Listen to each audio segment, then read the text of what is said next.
याद हो कि आपके और हमारे घरों में सबसे पहले एमटीएनएल और बीएसएनएल के लैंडलाइन फोन ही हुआ करते थे।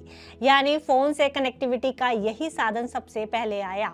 लेकिन फिर वक्त तेजी से बदला और वक्त के साथ बहुत कुछ बदल गया। बाजार में एक के बाद एक नए प्लेयर आए और कंपटीशन बढ़ा, जिसके बाद ये कंपनियां पिछड़ती चली गई। इसी के साथ लोगों के दिमाग में बस एक ही सवाल आया कि क्या अब बीएसएनएल बंद हो जाएगा या फिर सरकार इसे किसी प्राइवेट कंपनी को बेच देगी। लेकिन इन सभी अटकलों पर पूर्ण विराम लगाते हुए केंद्रीय मंत्री ज्योतिरादित्य सिंधिया ने साफ किया है कि बीएसएनएल का प्राइवेटाइजेशन नहीं किया जाएगा। क्या कुछ कहा है ज्योतिरादित्य सिंधिया ने और आगे बीएसएनएल को लेकर सरकार के क्या है प्लान, आइए जानते हैं इस वीडियो में।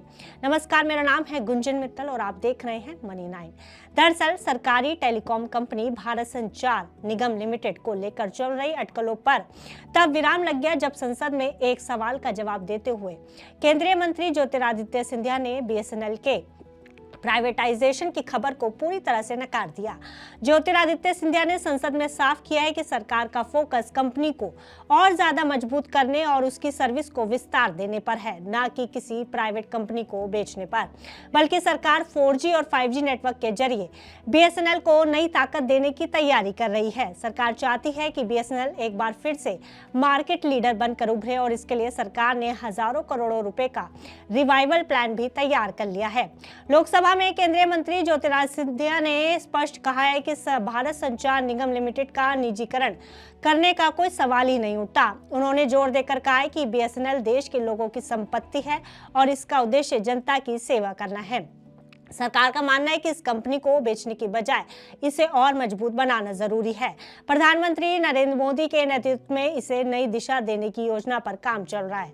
इसी दिशा में सरकार ने बीएसएनएल के 4G नेटवर्क को लेकर बड़ा फैसला लिया है, जिसमें विदेशी कंपनियों से उपकरण खरीदने के बजाय स्वदेशी तकनीक विकसित करने पर जोर दिया गया है।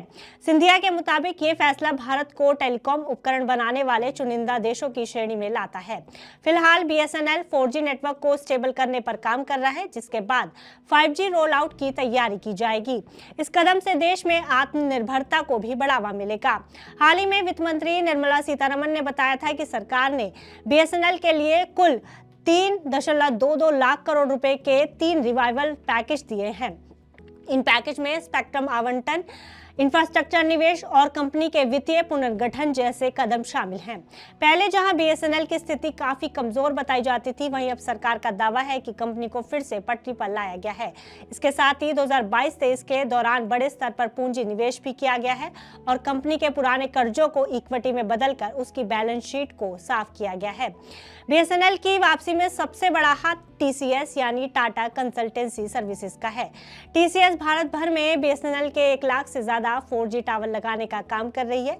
ये सभी टावर 5G अपग्रेडेड हैं, यानी सॉफ्टवेयर अपग्रेड के जरिए इसे तुरंत 5G में बदला जा सकता है। वहीं स्वदेशी तकनीक होने के कारण बीएसएनएल का नेटवर्क विदेशी कंपनियों के मुकाबले ज्यादा सुरक्षित माना जा रहा है। आपको बता दें कि बीएसएनएल का नेटवर्क अब तेजी से विस्तार कर रहा है। कंपनी के ग्राहकों की संख्या 8.55 करोड़ से बढ़कर 9.27 करोड़ हो गई है। फरवरी 2026 तक लगभग 97,000 से ज्यादा 4G साइट स्थापित की जा चुकी हैं, जिनमें से अधिकतर चालू भी हो चुकी हैं। इसके अलावा भारत नेट प्रोग्राम के तहत देश के गांवों तक ऑप्टिकल फाइबर पहुंचाने के लिए 1.39 लाख करोड़ रुपए की योजना बनाई गई है। ये कदम डिजिटल कनेक्टिविटी को और मजबूत करेगा। अब इससे आम आदमी को क्या फायदा होगा, तो आपको बता दें कि अगर आप बीएसएनएल के ग्राहक हैं तो आपके लिए फायदे होंगे। पहला है किफायती प्लान। निजी कंपनियों के महंगे होते प्लान्स के बीच बीएसएनएल आज भी सबसे सस्ते टैरिफ ऑफर कर रहा है।